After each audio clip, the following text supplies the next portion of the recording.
and welcome to Juicy Scoop. Hope everybody had a great Memorial Day weekend. I've got a great show for you today. I'm going to go through some of the juiciest topics and some shows that you love. But then I've got Nikki Boyer, who you guys remember from the host of Dying for Sex. She's back. We're going to catch up with her. And then I still had some topics that I went over with Sarah Colonna. So it's a full show of Juicy Scoop for you today.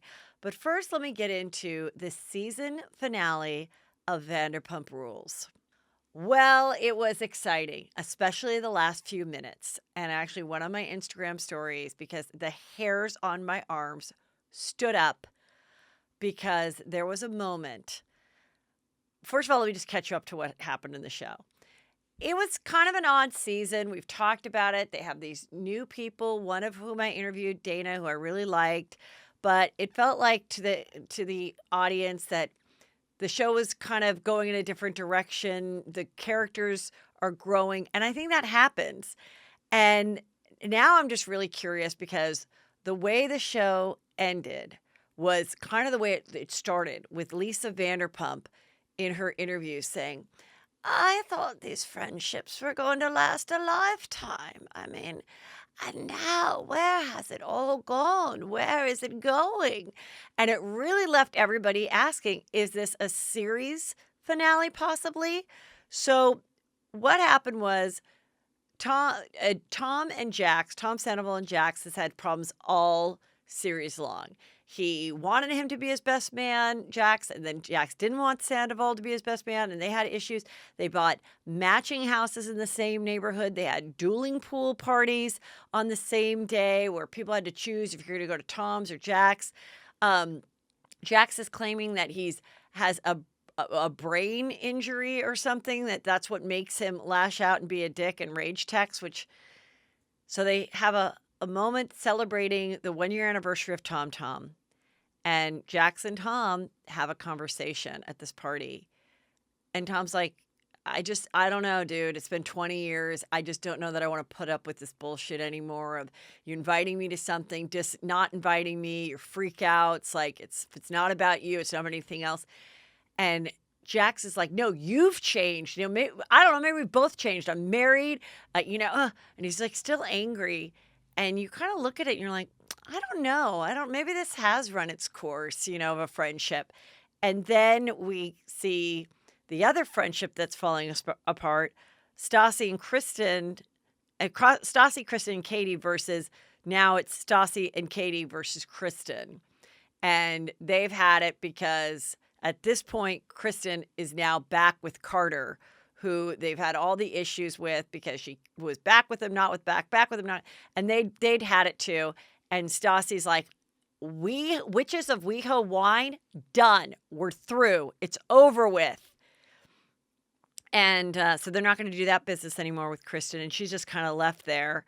And, and then we find out in the last couple weeks ago that an editor of Vanderpump Rules did a podcast and revealed all the editing secrets, how she doesn't really like Sheena, and she has a lot of fun making Sheena not look good. And, and I think the editors do some really great comedic things, but now that's been lifted, that there's certain editors like herself that don't like some of the characters and actually go out and try to portray them in an unflattering light. And then other people like Stassi and Beau, who are really well liked by the editors, come off great.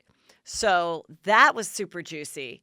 So at the end of the night at the Tom Tom party, Lisa Vanderpump comes up to Jax, and I'm dressed as Lisa Vanderpump if you want to watch this on my Instagram at Heather McDonald or my YouTube. And she says, come on, Jax. What's going on? You and Tom have had a long friendship. You've got to be able to work this stuff out. It's absolutely juvenile. And you have a life, Jax. You have it all. You have a beautiful wife, a home. Why are you trying to sabotage it? What is it really with you? And then Jax says, because this is me. That's why my show is a success. And she says, excuse me, Jax. Did you just say your show? Let me correct you there. It's my show. And they shared all that. So I think, please listen to me. I love the show. I love the characters. Go in the direction that I've been begging you to go in. Bravo and Vanderpump Rules producers. Let's see that they're filming a show and it's part of their life. Let's do something really unique where it's a show about making of a show. You know, almost, you know, like, that Lisa Kudrow show where she played Valerie Cherish. What the fuck name was that? It was so good. It was way before its time. That's what I suggest you do. But that was pretty great. Got some chills.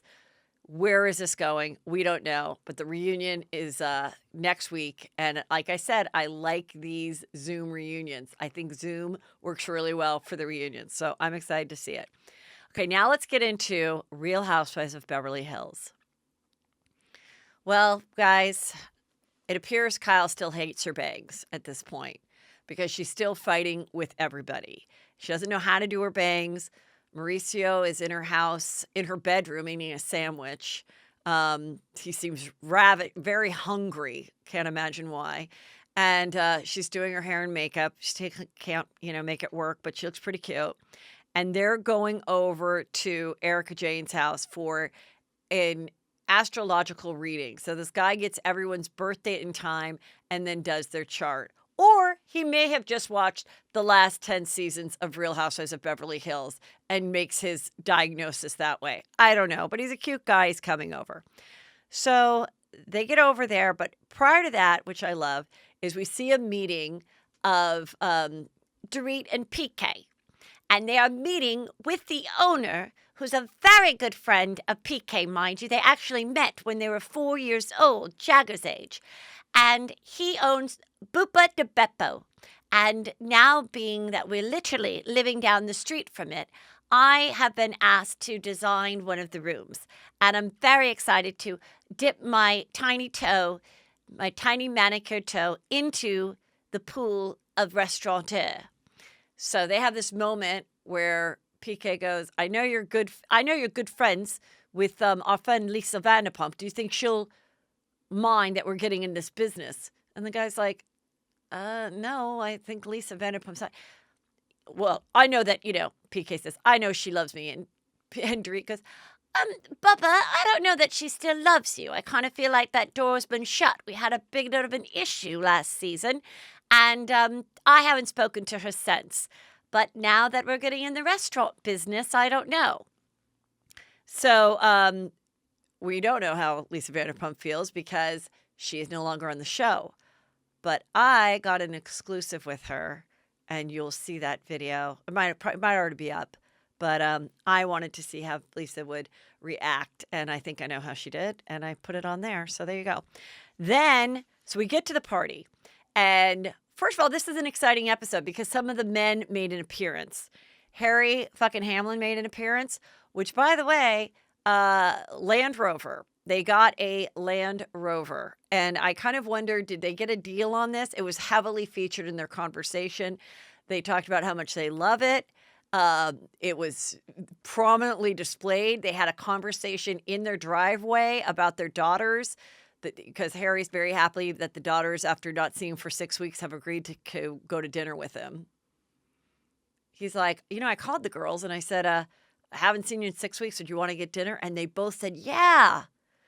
And she's like, that's great, Harry fucking Hamlin. That's because we've all gone to family therapy. I was like, wow, they wouldn't have wanted to see their dad, prior to that, seeing him for 6 weeks.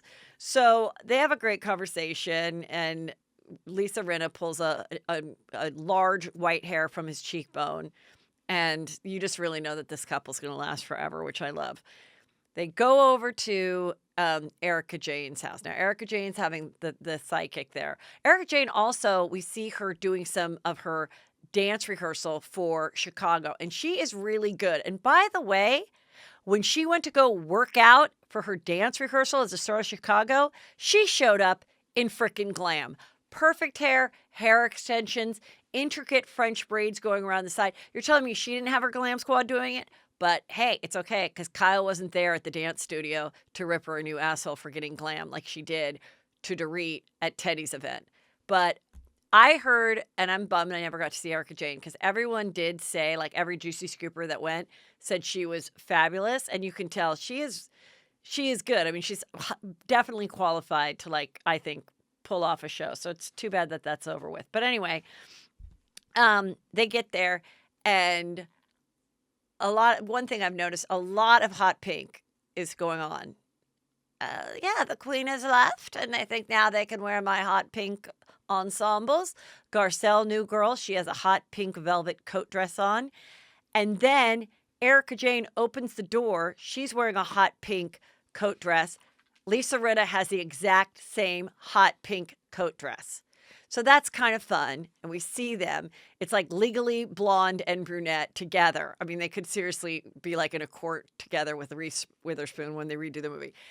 And which is ironic because, of course, Tom Girardi, that's right, Tom Girardi, he's my attorney / husband. He's there. He gets to meet everybody. And she calls him T. She calls him Baby Love. She calls him Tommy. So lots of names for him. And he sits down with the girls, and Garcelle goes, "Wow, you're a great storyteller. Now I get it." And then Erica goes, "Now you get it," because Garcelle kind of questioned how this marriage could go on so long with such a large age difference. And she let them know that, Tom is that exciting. He also used to hang out with John Wayne's son. I don't know if you guys know who John Wayne was, but he was he was this like major Western movie star. And I guess his son is, they went to high school together at Loyola High. And so we hear about a John Wayne story that he actually knew him, which was kind of hilarious. So they sit down and they go around the table about their, your thing is moon rising, whatever. And Dorit starts to get into Kyle again, and the whole group agrees that Kyle and Teddy have an unhealthy, too close relationship because they went to therapy together. And Kyle's like, "We never went to therapy together. We had someone come over to help us breathe about anxiety." And Dorit's like, "It's a strange relationship, Kyle. You constantly have her back, and it's a little much." And then Erica Jane goes, "It's a little strange. I'll tell you, Kyle. It's a little weird." And then Kyle goes, "What? What, that I have a good friend? Erica, you don't even have any friends." And she goes, "Whoa, stop right there, Kyle. You don't want to say that. And you know what? I do have a lot of good friends. In fact, I consider you one of my good friends. So I say you take it down a notch right there." So she keeps crying. And then Dorit says something else. And she goes, "Fuck you, Dorit. Fuck you." What she should have said is, "I still hate my bangs. Can't you see that? I don't know how to style them. I'm not myself." So she still hates her bangs. She's taking it on everybody. I couldn't believe she said F you to Dorit. Like, I do think that's pretty harsh. And meanwhile, Denise and Garcelle and who else was in the car? Denise, Garcelle. Oh, and Lisa Rinna head back early, and they're in the car, and they're ripping on Kyle. And Garcelle's like, "Yeah, you know what? She glosses over me. I don't even know if she knows that I'm in the room. I could be doing cartwheels. She doesn't recognize." So again, nobody's enjoying Kyle or her bangs. Okay, so now, you guys, I'm very excited to bring back a fun, interesting guest of mine and good friend, Nikki Boyer.